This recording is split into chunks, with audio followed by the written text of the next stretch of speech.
안녕하세요. 한의사 이경입니다. 자, 지난 시간에는 정영준 원장님과 함께 척추 측만증의 진행 평가 방법에 대해 알아봤는데요. 자, 오늘은 어떤 주제일까요, 원장님? 네, 안녕하세요. CS한의학병원 정영준입니다. 지난 시간에 이어 오늘은 척추 측만증의 치료에 대해 소개해 드리겠습니다.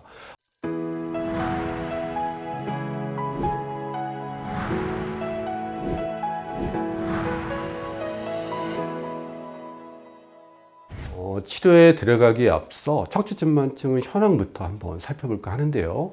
미국에서는 전체 인구의 2에서 3%, 그러니까 100명 중에 2~3명이 측만증을 가지고 있다고 하고요. 측만증 환자의 80%가 원인을 알 수 없는 특발성 측만증이라고 합니다. 전체 30%가 가족력을 가지고 있고 남녀 비율은 7:1로 여자가 훨씬 많네요. 10세에서 15세 나이에서 가장 흔히 발생한다고 하는데요. 이걸 청소년 시기만으로 국한해서 살펴보면 전체 10%가 측만증을 가지고 있다고 하니까 상당히 높은 비율이죠. 흥미로운 것은 나라별 유병률인데요. 일본은 0.87%로 정체 상태이고 미국은 3.11%로 점진적 증가세를 보이지만 놀랍게도 우리나라 경우 2011년 통계인데요. 6.72%로 급격한 증가세를 보이고 있다고 합니다. 특발성이 대부분이다 보니까 우리나라에서 유독 척추 측만증이 급증하는 이유를 확실히 알 수는 없겠지만 이건 아무래도 조기 검진을 통한 빠른 대응이 미흡한 점, 그 결과 적절한 치료로 이어지지 못한 점이 이런 증가세의 요인이 아닐까 싶습니다. 네, 동의합니다. 조기 진단을 받았다 하더라도 20도 미만인 경우 관찰만 시행하고 3~4개월마다 엑스레이만 찍어보는 의료기관도 많거든요. 하지만 이 방법은 위험률이 아주 큽니다. 척추 측만증이 처음부터 40도, 60도, 90도인 경우는 없으니까요. 그렇죠? 지난번에도 말씀드린 것처럼 초기에 측만증을 발견했을 때 성장 가능성과 위험 진행률을 평가해서 곧바로 적절한 치료로 이어져야 합니다. 예방을 위한 적절한 치료와 관리도 중요한 측만증 치료가 되는 것이니까요. 원장님, 그 보조기의 활용은 어떤가요? 제 개인적인 의견으로는 성장이 끝날 때까지, 그러니까 수년, 그것도 경우에 따라서는 하루 종일 매일 착용해야만 하는 부담감은 이 사춘기 예민한 아이들, 특히 여자아이들에게는 정신적으로나 육체적으로 꽤 힘든 일이 아닐까 싶은데요. 네, 맞습니다. 보조기도 좋은 치료 방법인 것은 맞은데요.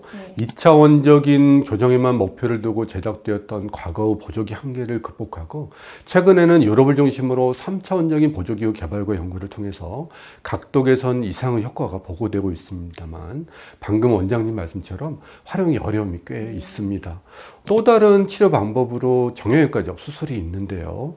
보통 성장기 환자는 40에서 45도 이상인 경우, 성장이 끝난 환자는 50에서 55도 이상인 경우 수술을 고려하게 되는데요.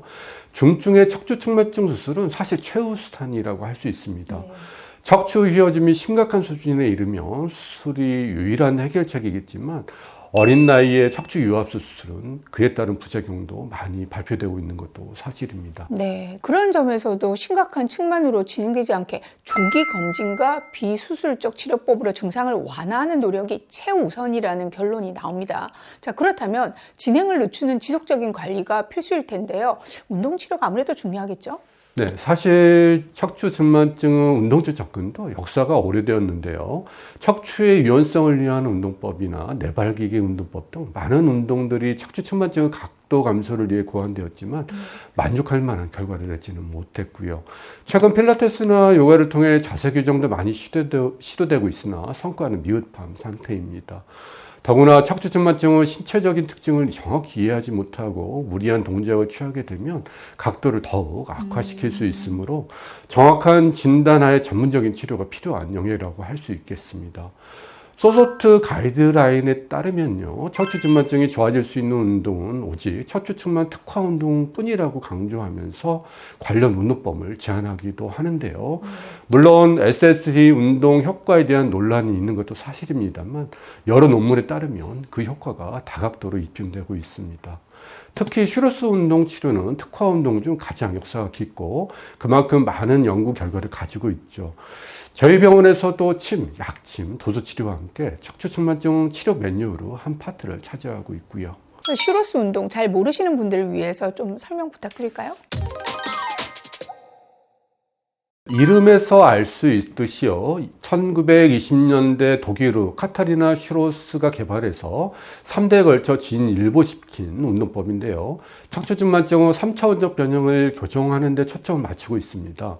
이 운동법은 단순한 스트레칭이나 근력 운동 방식이 아니라 척추 구조적인 불균형을 교정하는 데 초점을 맞춘 맞춤형 재활 운동이라고 할 수 있습니다.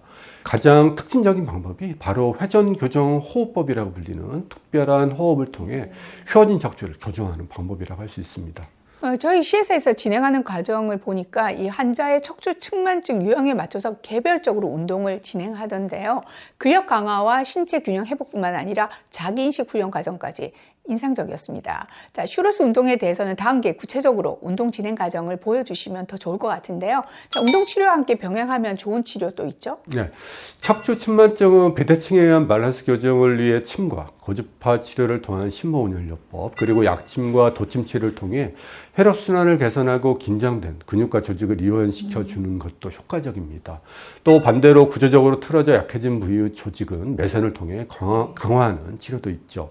이런 다양한 치료법이 운동치료와 병행되어 좋은 효과를 거두고 있습니다. 자녀의 척추 측만증으로 고민하는 부모님들에게 좋은 정보가 되었으리라 기대합니다. 자, 저희는 다음 이 시간에 돌아오겠습니다. 감사합니다.